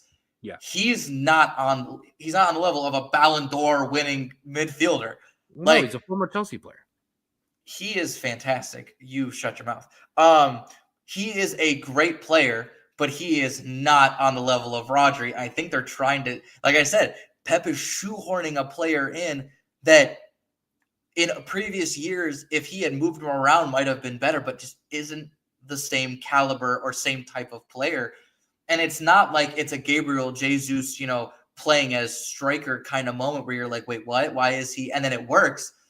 It's I'm playing a guy who has to do 3 or 4 different roles when he just had to do one, and it's not working. This is the one thing we can finally point out because it's come to truth. Now Pep is very great at tactics, and when you play his style, it's amazing. Unless he plays in a final. When you play his style. Yes. The thing that has always benefited Pep when he's been at Barcelona or Manchester City or Bayern Munich, he has had the checkbook to make sure he has all the players to play his style. Due to injuries, he no longer has all of the players to play his style. What can he do now? Can he adapt like we've been talking about? Now, the checkbook's going to open up in January, and they're going to spend $1 billion on everyone that they want and fill all the holes. It still won't be what it is. So we will see as we keep going. Now, it is international break. Gives my new coach a week or so, or I'm sorry, 2 weeks to get the plan in and get rolling. So I am excited for that. And then we will take care of some international stuff here in a second in a second. But before we do that, I get to have some fun while we talk about the MLS. Yeah, I do. I will not have some fun. Anyways, Let's fill out. Yeah, let's fill out that bracket. You see the results. Unfortunately, Charlotte out on penalties. Unfortunately, LAFC does make it through. good for ratings. Also, unfortunately, New York City FC defeats That should be flipped. that should be flipped. Defeats FC Cincinnati in penalties to eliminate you. Thoughts? I kind of saw this coming. If I'm being honest, back half of the year, if not this round, then the next round. Back half of this year, our attacking play was absolutely atrocious. We had guys up there just kind of running around for 60 minutes, hoping Acosta would either drive in and score or give them a layup to put it in. Even then, they sometimes didn't finish. We missed Brandon Vatquez this season so badly. Oh my goodness! And it shows here. I think he misses you too. Yeah, he does because he's not playing well for Monterrey. Not really playing well. I think he came in the 90th minute last game where he's not getting much minutes. But this is definitely a team that is going to need a reboot. You have a great defense. It was a little injured at the end of the year. Miazga couldn't play, and neither could Hagelin. So you're missing it there. But that really wasn't your issue. Your issue is you have no offense right now. And by the tone of Lucho Acosta's tone, he may not be back either. And so you are going to need a lot of replenishing if you were going to do anything next season. So it hurts. It was expected. But I will enjoy the playoffs regardless. I understand, and we're gonna get to that last result here in a second, so I can laugh more, or actually really laugh. You brought it up. I was really surprised by Acosta's comments. My thing being, where's he gonna go? No offense, you're not going to Europe, and if you are, you're playing somewhere nobody wants to play. Maybe third division of Argentina, where he's from. Right. Maybe you can go there. Maybe you can go somewhere in Mexico. But like, no offense, unless maybe you're it's a retirement. Or if you're swapping for somewhere in the MLS, like I would stay at Cincinnati. Bobby, I need you to do me a favor, and I do need you to specify which LA team you're talking about before I give you dat for that. And in our final result, the best one of them all, Atlanta United FC 3, Inter Miami 2. Messi is out. I love it. It was hilarious to watch. They absolutely abused former United States men's national team keeper Brad Guzan. Did you see the video? Yes, I've seen the video. I watched it live when they shoved him into the net. And he couldn't get out. And they were pointing over him. I wanted him to punch Luis Suarez and Jordi Alba in the face. But instead, he did it on the field. He knocks out Messi. Ha bums. I love it. Also, yes, I feel like the playoffs should be smaller, but not because of the upsets. Who cares if, your team goes out? Maybe get rid of the wild card spots so it's just 8 per seed. But I would actually like to see it become 4. I think what Sean's trying to say, though, is that you are not going to get a massive guy out of the East, and it's going to be basically to the whim of the West who's going to. And so I get what he's getting at there. But listen, it's the same way as the playoffs in the NBA basketball. If you got a weak conference, You're not going to just get rid of that. Sometimes those years happen. It's not cause for change, like massive overhaul. Well, here's the problem, and this is why. And first of all, Bobby, I'm gonna get to this Columbus point here in a second when we bring up the graphic, because I'm gonna have some fun with these with my brother and you and Sean now. Here's the problem, and this is why it was tough for me to get invested and get involved in this MLS thing to begin with. I did it for you, I did it for the show. I'm fully invested for the fans. I mean, and I've always liked it and I've always watched it, but I've had major critiques, and one of it has been the playoffs because. And I'm going to get on my high horse here for a second. If you're a proper football fan and you watch proper leagues, this whole playoff format is something, number one, it's a joke for your first league. for your top division, and it is something that is used in lower divisions to decide who gets to get promoted to a league. Okay, it doesn't decide who is your champion. Okay, these are cups that are played. The MLS has a cup too that, no offense, nobody cares about because they do this. So when you tell me that your champion is decided by playoffs, no, I agree with Sean. If we're going to do this by true soccer, the way it has always been done and should be done, in my opinion, no, this playoffs format is a joke.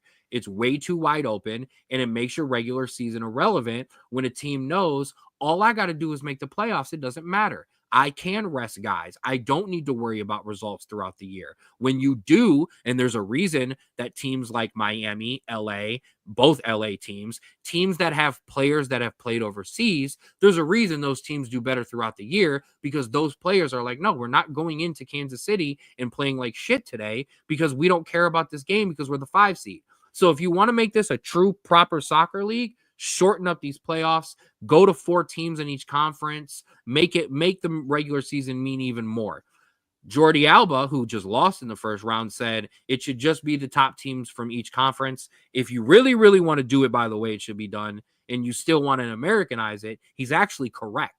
You take if you still want to have 2 conferences, you take the top team from each conference, they play, that's your champion. One, I'm not listening to a sore loser complain that he didn't get an easy ride to the finals. I will never. It would be the same if you had lost and Ricky Pooch was like, there should be just no. I'm not listening to you. But 2, I get that, and I completely understand a system. I have slowly but surely kind of come around to the fact of having the playoffs, a playoff system, be the American difference. Now, I know we want to copy a lot of what European teams do because it's the beautiful game. It's the way it's done. I get it. However, the idea of the playoffs in any other sport is the best time. We don't complain about the baseball regular season just because it's 162 games and it doesn't matter until we get to the playoffs, because teams could lose 80 games and still make the playoffs, because we enjoy watching the games regardless, even if guys sit, and then we enjoy the playoffs more. I think that's how I feel about MLS soccer. I enjoy watching Cincinnati play during the regular season, whether Acosta plays or not, or top players play or not, but it's more enjoyable when they get to the playoffs. And I think that obviously you want to kind of shorten it a little bit. I think there is still obviously too many teams. We're having only 5 teams from each side miss. I completely agree. I think 8 is a perfect one, or 6 with a bye on for one side is great. But I do believe that playoffs as an American and having it kind of distinct is enjoyable for me. Here's my counter to you, and you're not wrong. First of all, you are not wrong. Here is where purists like me and an older generation has an issue with this. So you grew up in an America that embraced soccer, had it all over the television. You have never grown up not being able to watch it with me. Yeah. You have access to the world's game, so you can separate our game. I grew up with the disrespect of our game, it not being anywhere to find, our own domestic league not even being in existence for most of my life. Then when it did get brought in, it was awful, and they had shootouts and from the halfway line, just awful, just horrific soccer, just awful. I won't even call it football. So when I see this Americanized league, I got a problem, because you're not, in my mind, you're not respecting what is there. You're going, no, we're still better at this. And spoiler alert, you're not, and you won't ever be. So that is my problem. Like, if you're going to do this, I think do it right, but it's also hard for me to get over that pure way that it's been done, because it was so hard for me to have access to that and find it and get respect for it. Yeah. I'm coming along.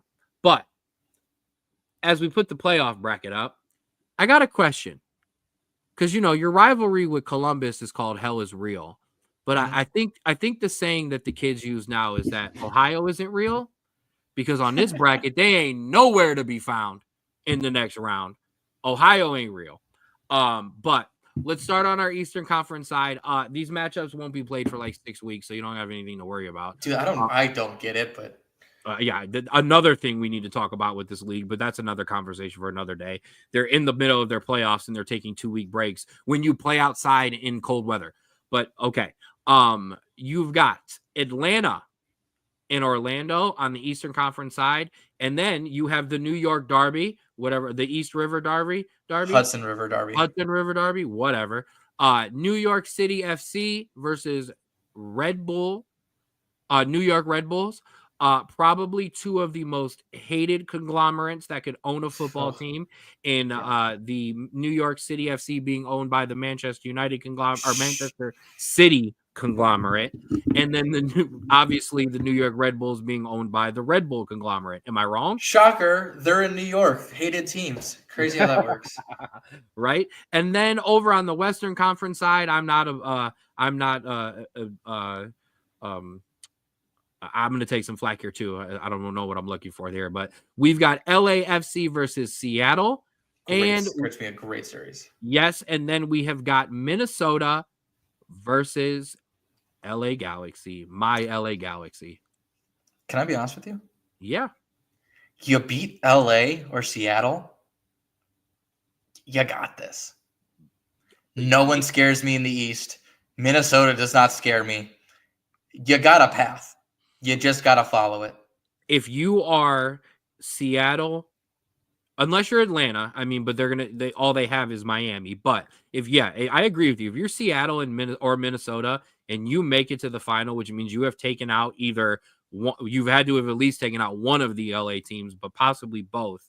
That, you're looking over at the Eastern Conference side going, I could care less. Whoever. Yeah. No, I agree with you. It'll be fun. Yeah, but like I said, they play these games, and I couldn't even tell you when. We will recap them and kind of bring you up as they get closer. Now, I'm not going to hit the music for you first because we're going to have a bit of a discussion, right? Are you telling me to hold on? No music today.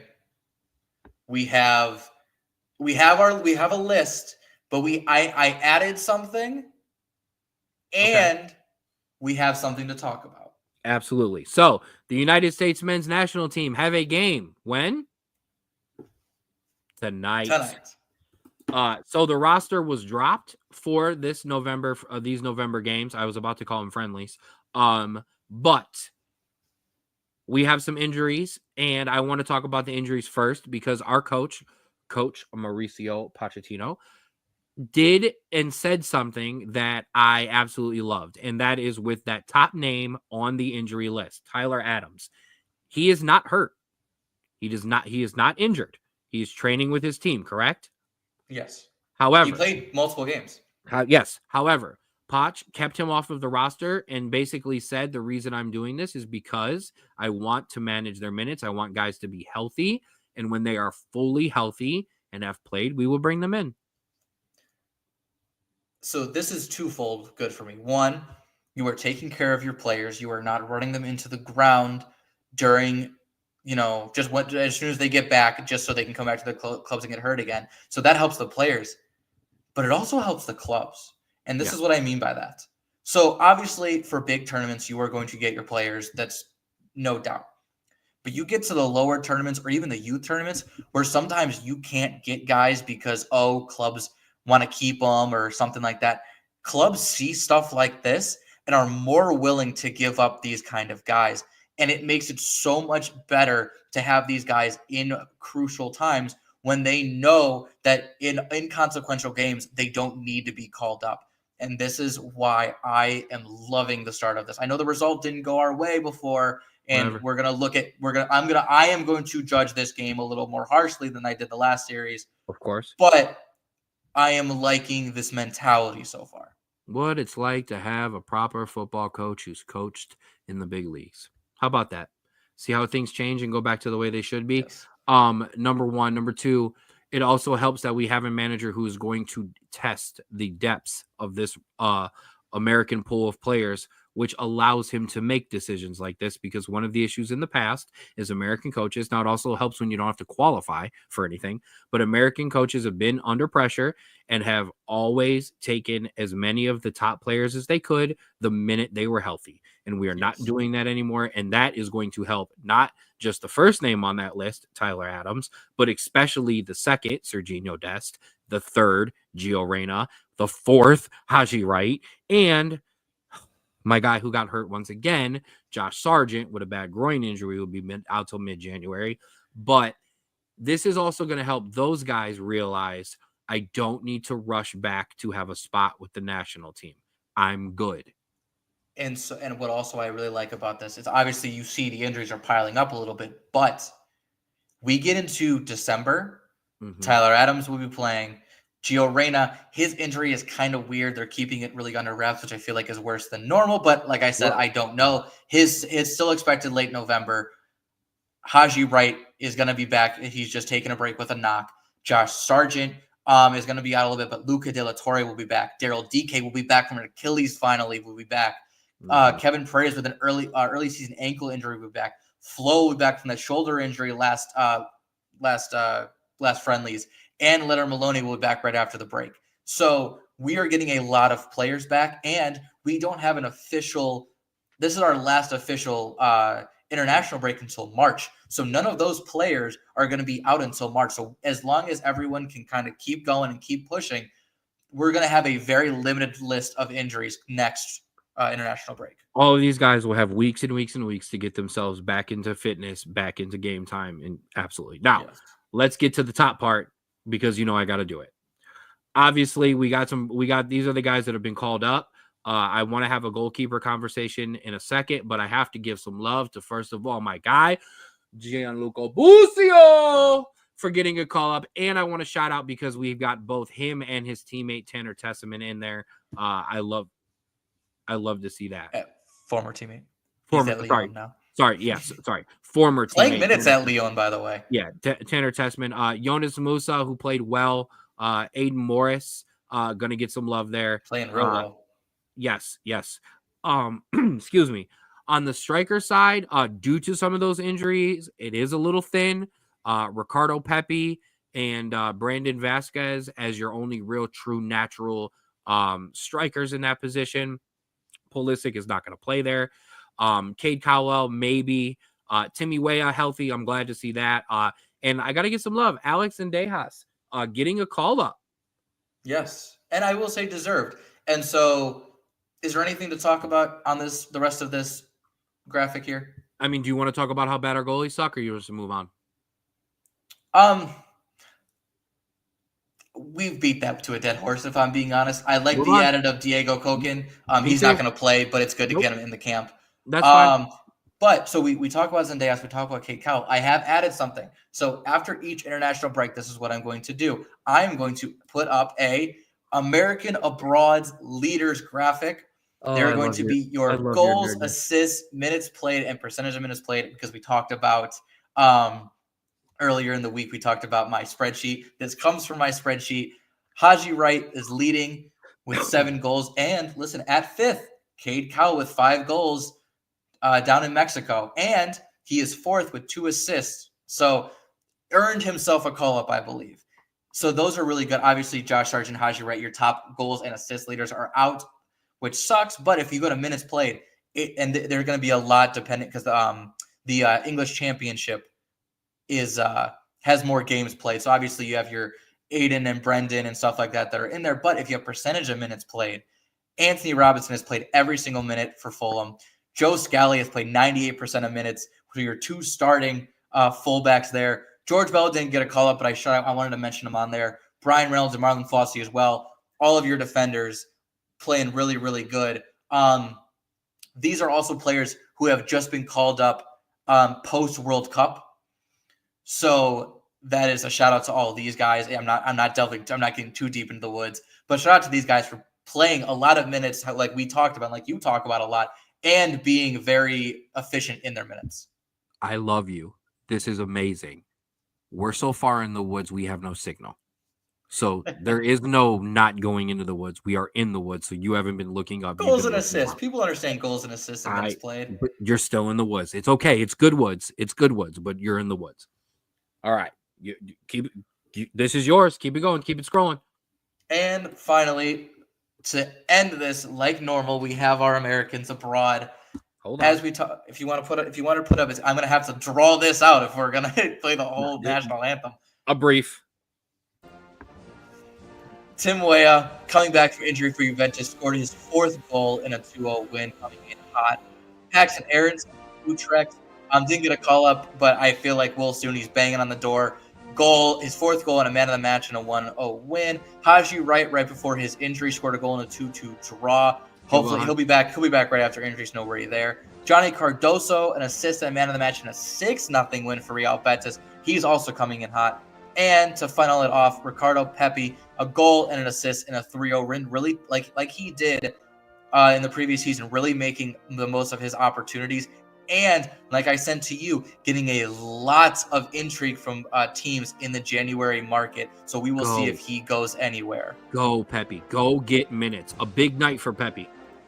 Absolutely. Oh, hold on. It is 7:17, which means I can finish this with our lineup.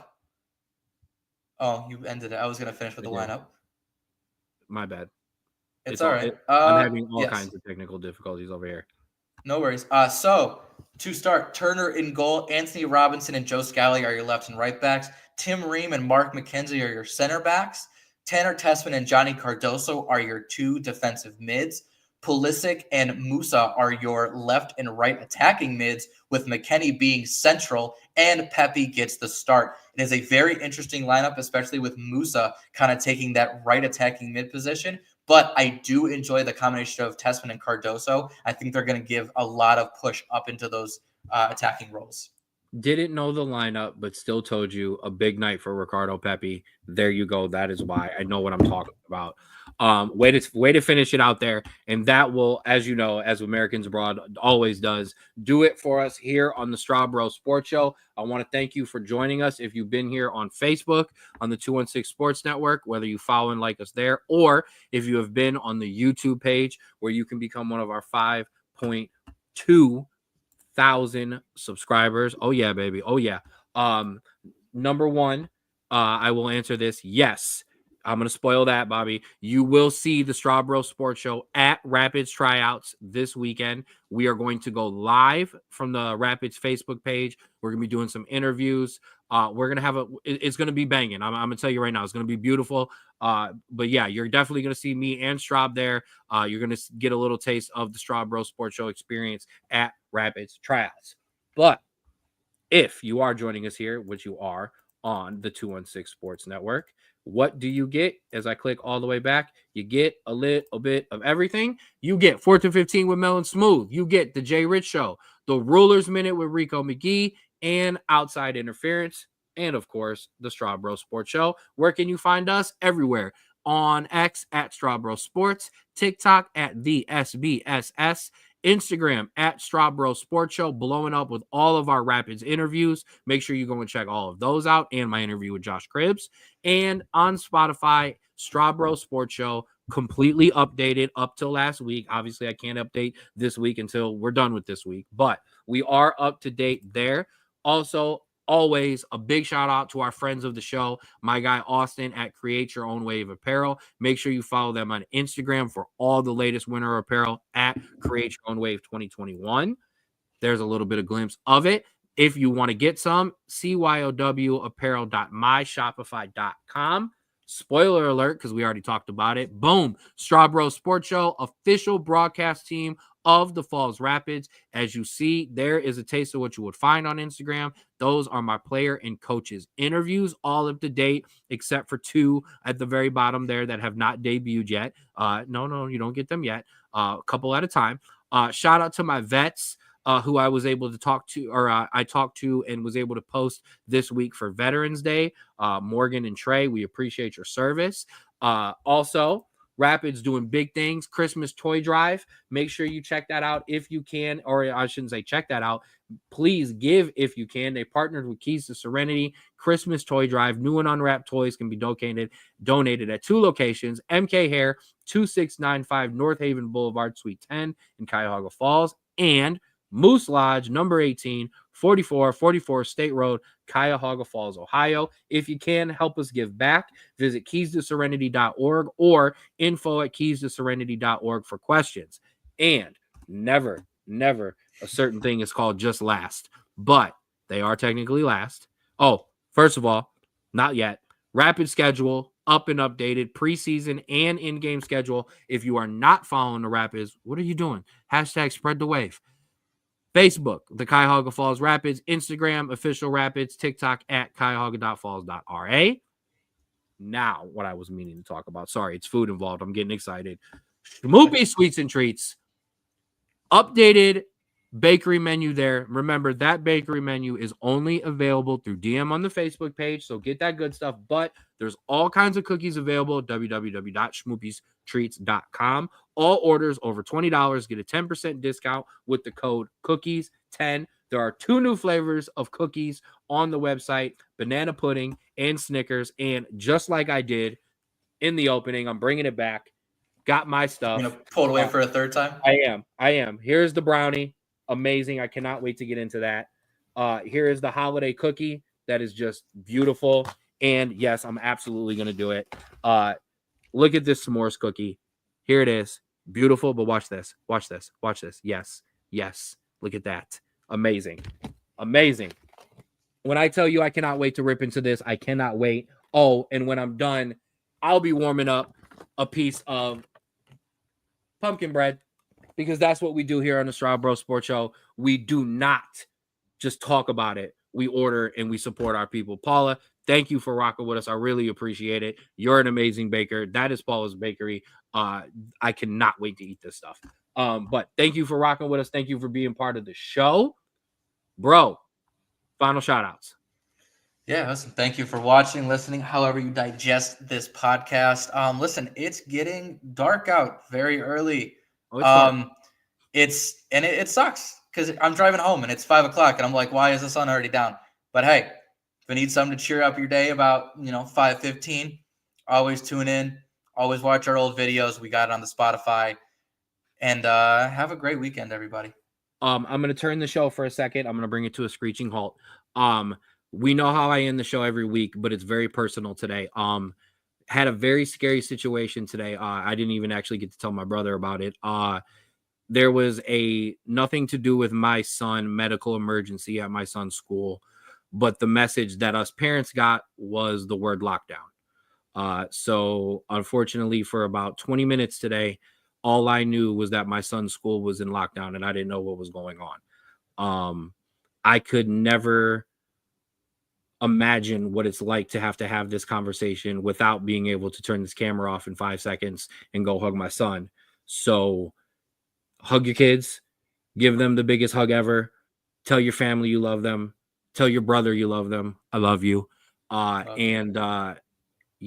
Make sure today more than ever that you do what we talk about all the time here on the Straub Bro Sports Show, and that is to love yours. Thank you for rocking with us today. We'll be back next week.